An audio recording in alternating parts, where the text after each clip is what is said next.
Hello students, एक बार फिर आपका स्वागत है आपके अपने यूट्यूब चैनल एक क्लासेस में। प्यारे बच्चों, आज हम क्लास 10th का चैप्टर नंबर 1 वास्तविक संख्याएं स्टार्ट कर रहे हैं। ठीक है, बिल्कुल बेसिक तरीके से बहुत अच्छे कंसेप्ट से पढ़ाएंगे, पूरा समझ में आएगा बच्चों। ठीक है, तो प्लीज़ हमारी वीडियो को लाइक शेयर और कमेंट जरूर कीजिएगा बच्चों। ठीक है, ज़्यादा से ज़्यादा शेयर कीजिएगा बच्चों। ठीक है, तो देखिए आज क्लास 10th का चैप्टर नंबर 1 एनसीईआरटी बुक से आपका स्टार्ट हो रहा है। नाम है इसका वास्तविक संख्याएं, इसे रियल नंबर के नाम से भी हम जानते हैं बच्चों। ठीक है, तो देखिए इसके अंदर जो सबसे पहले टॉपिक पढ़ेंगे हम, वो है आपका यूक्लिड विभाजन एल्गोरिथम। यूक्लिड विभाजन एल्गोरिथम। यूक्लिड विभाजन एल्गोरिथम। ठीक है,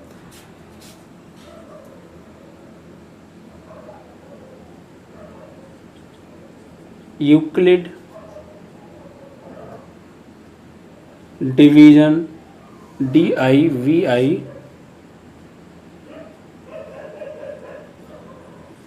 एल्गोरिथम। ठीक है बच्चों, आज हम इसके बारे में जो है पढ़ने वाले हैं। तो अगर बात करेंगे क्या होता है यूक्लिड डिवीजन एल्गोरिथम, तो देखिए बच्चों इसको समझने से पहले आप एक कंसेप्ट समझिए। आपने बचपन में भाग तो बहुत दिए होंगे ना, जैसे मैंने कहा कि आप 4 से डिवाइड कीजिए 20 को। ठीक है, भाग तो आपने दिए होंगे, तो 4 का डिवाइड करेंगे 20 में तो 4 5 जा 20, तो रिमाइंडर क्या आ गया आपका 0। ठीक है, तो बच्चों आपने देखो दो नाम तो आपको पक्का पता होंगे। इसको हम क्या कहते हैं? भागफल। भागफल कहते हैं। ठीक है, और इसको हम बोलते हैं शेषफल। ये दो चीज़ों के नाम तो आपको पक्का पता होंगे। इसे भागफल बोलते हैं, इसे शेषफल बोलते हैं। लेकिन इसका नाम क्या है? इसका नाम बहुत कम बच्चों को पता होगा। इसे हम बोलते हैं भाज्य। क्या बोलते हैं इसे? भाज्य। और इसका नाम, इसे हम बोलते हैं बच्चों भाजक। ठीक है, क्या बोलते हैं? भाज्य यानी भाजक। ये 4 चीज़ें हैं, पहली, दूसरी, तीसरी, चौथी, और इन चारों से मिलके ये मेथड बनता है। तो जितनी बार भाग जाता है उसे क्या बोलते हैं? भागफल। और जो शेषफल बचता है उसे हम शेषफल ही बोलते हैं।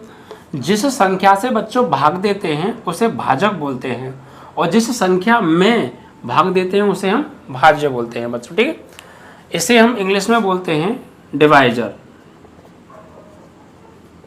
ठीक है, इसे हम बोलते हैं डिवाइडेंट, और इसे बोलते हैं बच्चों क्वोशिएंट, और इसे हम बोलते हैं बच्चों रिमाइंडर। ठीक है, रिमाइंडर। ठीक है, अब बात करें कि बच्चों भाज्य को किससे प्रदर्शित किया जाता है? भाज्य को किससे प्रदर्शित करते हैं? तो बच्चों इसे प्रदर्शित किया जाता है ए से। ए, कहीं भी अगर ए लिखा है स्मॉल ए, तो इट मीन्स भाज्य की बात हो रही है। जो संख्या अंदर लिखी होती है ना, अंदर, उसकी बात हो रही है। ठीक है, भाजक को बोलते हैं बच्चों बी। मतलब बी अगर कहीं लिखा होगा इस चैप्टर के अंदर तो हम मानेंगे कि वो बी क्या है? बी वो संख्या है जिससे भाग दे रहे हैं। ठीक है, और इसे हम बोलते हैं बच्चों क्यू। Q means quotient. इसका मतलब क्यू कहीं भी लिखा होगा तो वो हमारा क्या होगा? भागफल। और इसे हम बोलते हैं बच्चों आर यानी रिमाइंडर। ठीक है, तो अगर हम बात करें कि जो अंदर संख्या लिखी होती है उसको किससे लिखा जाता है? ए से। जिससे भाग देते हैं उसे बी से। जितनी बार भाग जाता है उसे क्यू से, और जो हमारा फाइनली रिमाइंडर यानी शेषफल बचता है उसे हम आर से लिखते हैं बच्चों। ठीक है, अब बच्चों अगर मैं ये बात कहूँ आपसे कि ये 20 है, मैं इस 20 को कैसे लिख सकता हूँ?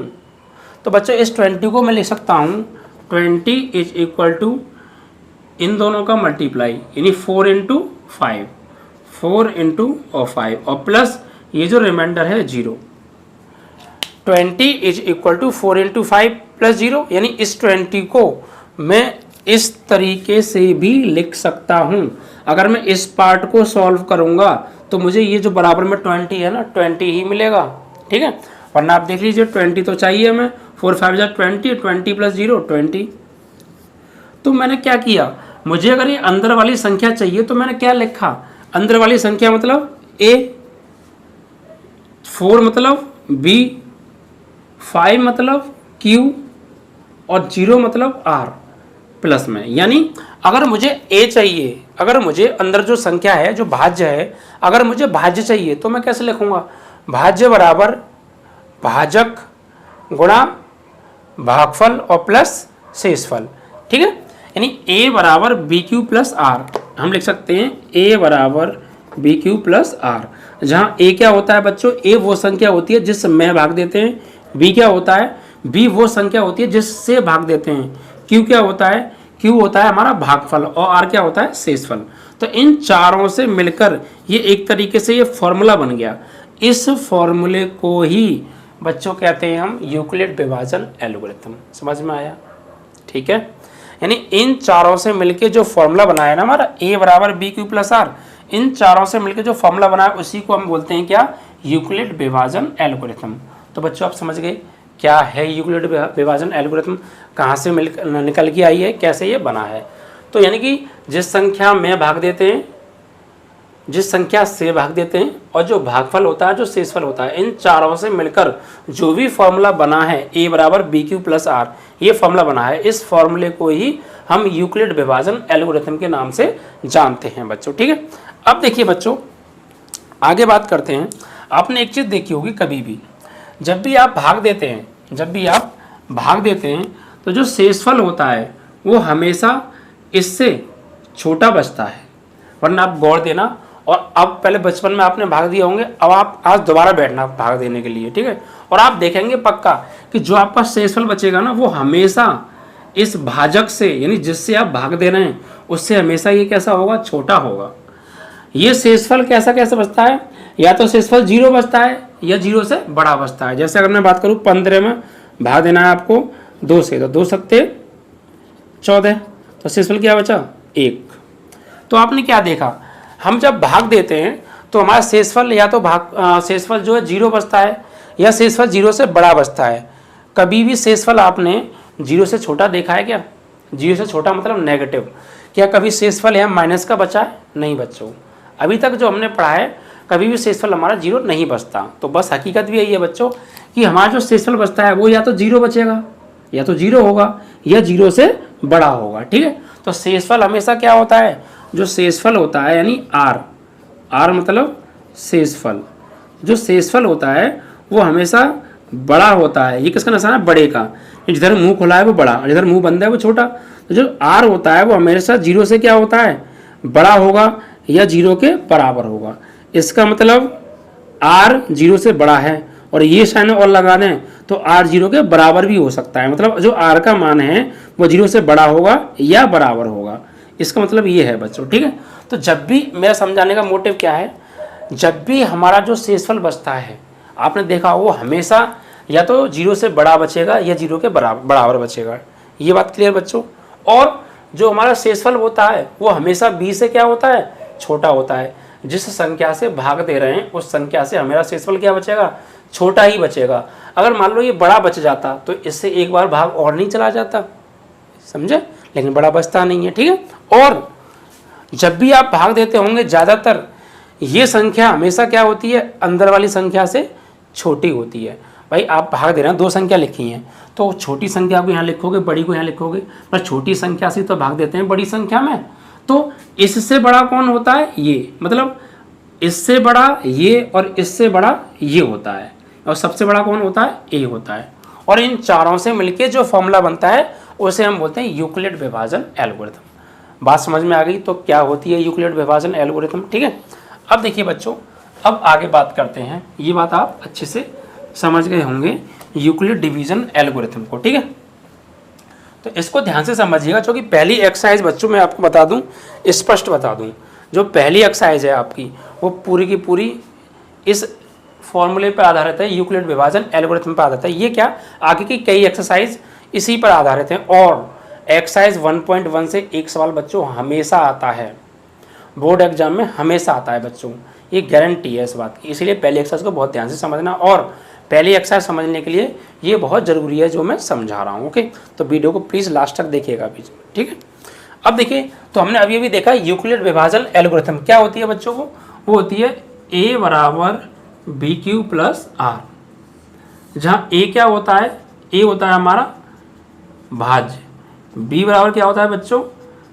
भाजक, q क्या होता है, भागफल, r क्या होता है बच्चों, शेषफल। ठीक है, और इन चारों से मिलकर जो फॉर्मूला ड्राइव हुआ है इसी को हम यूक्लिड डिवीजन एल्गोरिथम के नाम से जानते हैं, यानी यूक्लिड विभाजन एल्गोरिथम के नाम से हम जानते हैं बच्चों।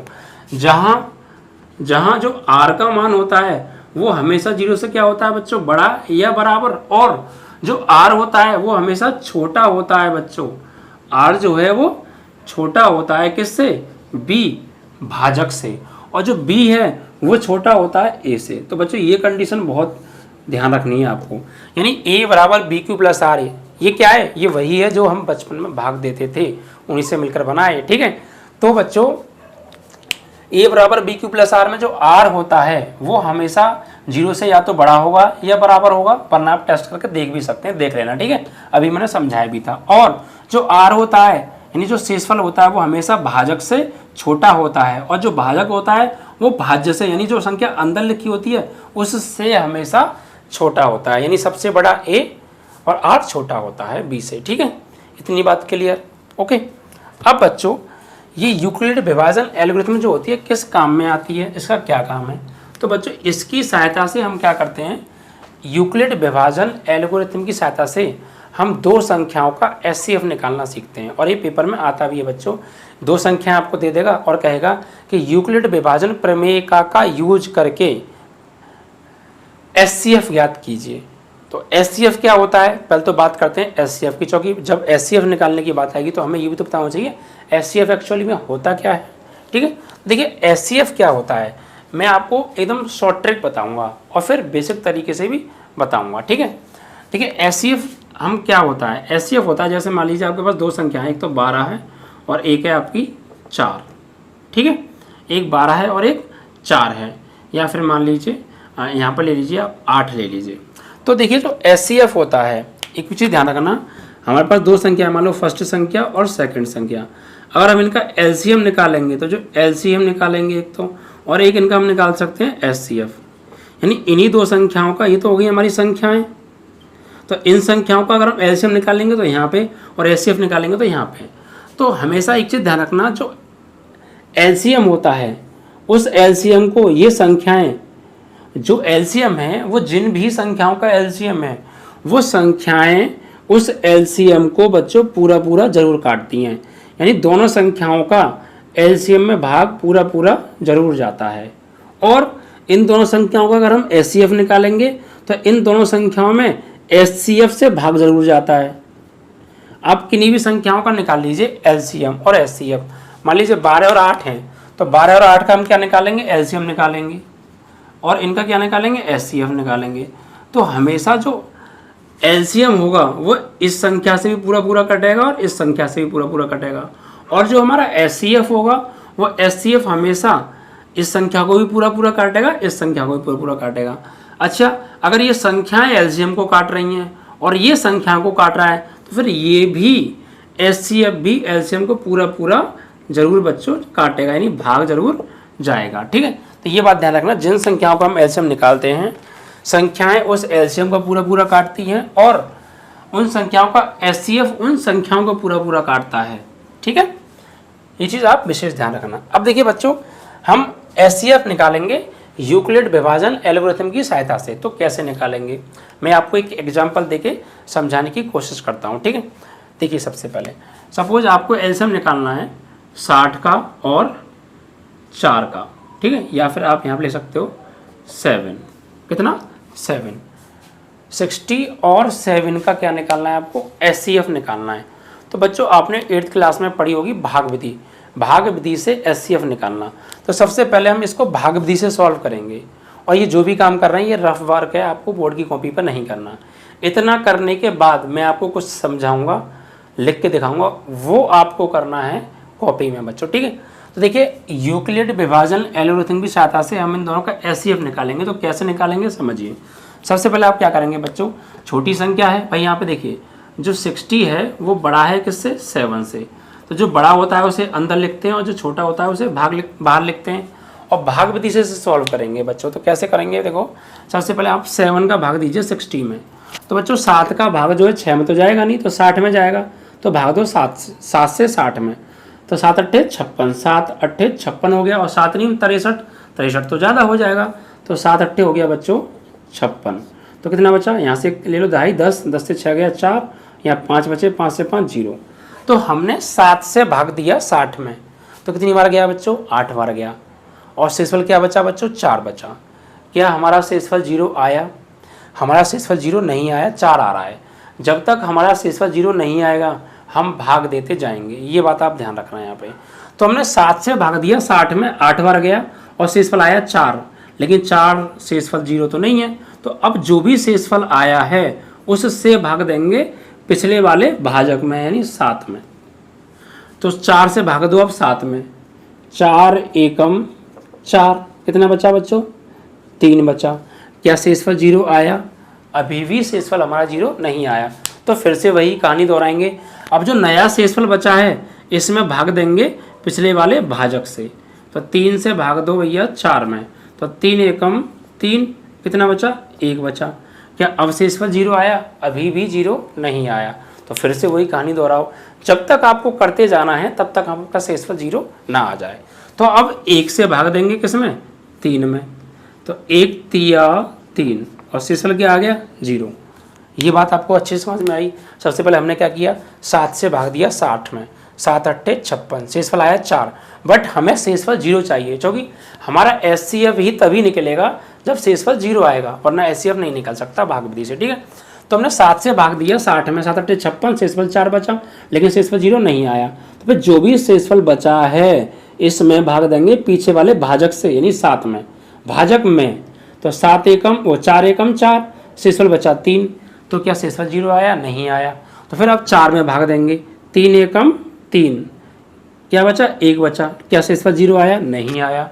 तो फिर अब 1 से भाग देंगे 3 में, 1 तिया 3, शेषफल आया 0, आ गया बस।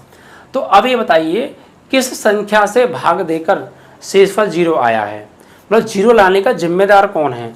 तो जो हमारा शेषफल है ना, 0 जो लेके आया है वो 1 लेकर आया है, यानी इस 1 से भाग दिया हमने लास्ट में। भाई हमने 7 से भाग दिया, शेषफल 0 नहीं आया। फिर 4 से भाग दिया, शेषफल 0 नहीं आया। फिर 3 से भाग दिया, शेषफल 0 नहीं आया। फिर 1 से भाग दिया और शेषफल 0 आ गया। तो बस शेषफल 0 लाने का जिम्मेदार कौन है, 1। तो SCF कौन हो गया, 1 ही हो गया बच्चों, ठीक है। ये बस इस तरीके से आपको सीखना है, यानी जिस संख्या से फाइनली भाग देने पर शेषफल 0 आएगा वही संख्या हमारा SCF होगी इन दोनों का, यानी 60 और 7 का SCF हो गया बच्चों 1, ठीक है।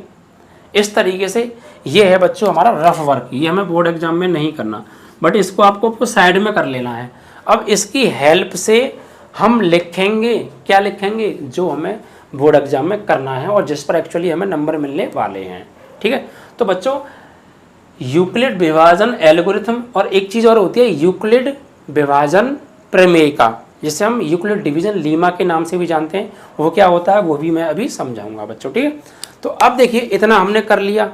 अब सवाल क्या आएगा, सवाल ये आएगा बच्चों कि 67 का यूक्लिड विभाजन एल्गोरिथम की सहायता से SCF ज्ञात करो, इस तरीके से आएगा बच्चों। तो सबसे पहले ये काम हम रफ पे कर लेंगे। अब आप समझ गए होंगे कि इसको किस नाम से जानते हैं हम, A के नाम से, इसको किस नाम से जानते हैं हम, B के नाम से, इसको किस नाम से जानते हैं हम, Q के नाम से, और ये कौन होता है हमारा, R होता है। तो बच्चों हम 60 को क्या लिखेंगे, हम 60 को लिख सकते हैं, यानी A बराबर BQ प्लस R होता है यूक्लिड विभाजन एल्गोरिथम, ठीक है। तो A क्या है हमारा 60, B क्या है हमारा 7, Q क्या है हमारा 8 और R क्या है हमारा 4। यानी 60 को अगर मैं चाहूँ तो क्या लिख सकता हूँ। तो यहाँ सबसे पहले बच्चों यहाँ से अब आपको पेपर में करना है। तो अब क्या करेंगे, सबसे पहले ये बच्चों एक एग्जाम्पल है, ठीक है, एग्जाम्पल। तो यहाँ पे आप लिखेंगे 60 इज ग्रेटर देन 7, यानी 60 7 से बड़ा है। तो अब यहाँ पे लिखोगे 60 को यूक्लिड, बच्चों मैं शॉर्ट में लिख रहा हूँ, आप पूरा लिख लीजिएगा, यूक्लिड विभाजन प्रमेयिका की सहायता से लिख सकते हैं। तो बच्चों 60 को हम यूक्लिड विभाजन प्रमेय का यानी ए से क्या लिख सकते हैं? तो हम लिख सकते हैं बच्चों 60 इज इक्वल टू, वैसे होता क्या है बच्चों, होती है a बराबर बी क्यू प्लस आर। तो a की वैल्यू क्या है बच्चों 60, b की वैल्यू क्या है बच्चों 7, q की वैल्यू क्या है 8 और प्लस r की वैल्यू क्या है 4। तो बच्चों 60 को क्या मैं ऐसे नहीं लिख सकता, 7 अट्ठे 56 और 4 60, ठीक है। तो ये यूक्लिड विभाजन प्रमेयिका की सहायता से इस a को यानी 60 को हम इस तरीके से लिख सकते हैं। फिर क्या क्या लिखेंगे यहाँ पे, किंतु r बराबर कितना आया बच्चों, ये r ही तो होता है, r बराबर है 4, r बराबर 4 है, डज नॉट इक्वल टू 0, यानी r की वैल्यू क्या आ रही है 4 आ रही है, 0 नहीं आ रही। क्योंकि मैंने आपको बताया 0 क्यों लाना चाह रहे हैं, क्योंकि 0 आएगा तभी HCF आएगा, ठीक है। तो r की वैल्यू क्या आई है 4 आई है, 0 नहीं। अब 0 नहीं आई तो ये काम कब तक करेंगे, जब तक 0 ना जाए। तो अब यहाँ लिखेंगे पुनः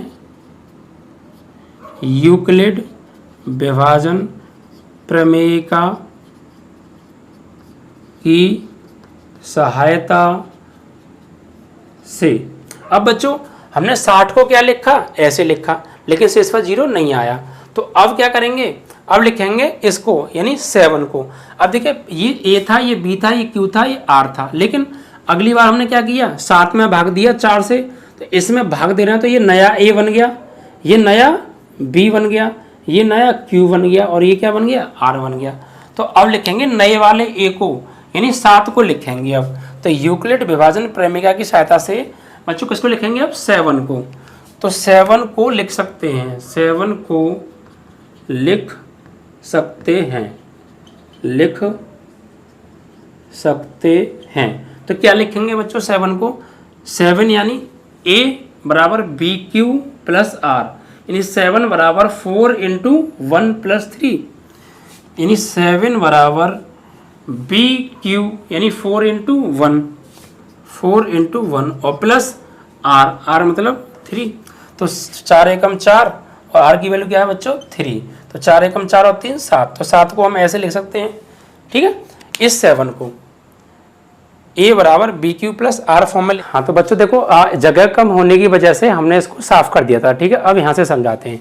देखिए बच्चों हमने क्या लिखा, हमने 7 को लिखा 4 गुणा 1 प्लस 3, यानी 7 को हम क्या लिख सकते हैं, 7 क्या है हमारा a और ये b और ये q और ये r। तो a बराबर बी क्यू प्लस आर, यानी 7 को हम लिख सकते हैं 4 गुणा 1 प्लस 3, ठीक है। लेकिन बच्चों यहाँ पे r बराबर क्या आ रहा है 3, डज नॉट इक्वल टू 0, ठीक है। तो इसलिए हम क्या लिखेंगे, चूंकि r बराबर 3 है 0 नहीं।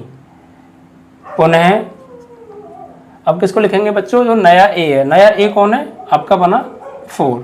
तो पुनः 4 को यूक्लिड विभाजन प्रमेयिका की सहायता से लिख सकते हैं। क्या लिखेंगे 4 को लिखेंगे 4 बराबर यानी 4 बराबर 3 इंटू 1 प्लस नया शेषफल क्या आ गया a, यानी 4 बराबर 3 इंटू 1 और प्लस 1, यानी 4 बराबर 3 इंटू 1 प्लस 1, ठीक है। लेकिन बच्चों r बराबर क्या आ रहा है 1, डज नॉट इक्वल टू 0। तो पुनः अब किसको लिखेंगे 3 को लिख सकते हैं। क्या लिखेंगे 3 को लिखेंगे, देखो 3 बराबर 1 इंटू 3 प्लस 0, 1 इंटू 3 प्लस 0, ठीक है। लेकिन यहाँ पे लिखेंगे चूंकि r बराबर क्या है 0, ठीक है। अब देखिए 0 आ गया ना, 0 डालने का जिम्मेदार कौन है 1, तो 1 ही हमारा क्या हो गया HCF।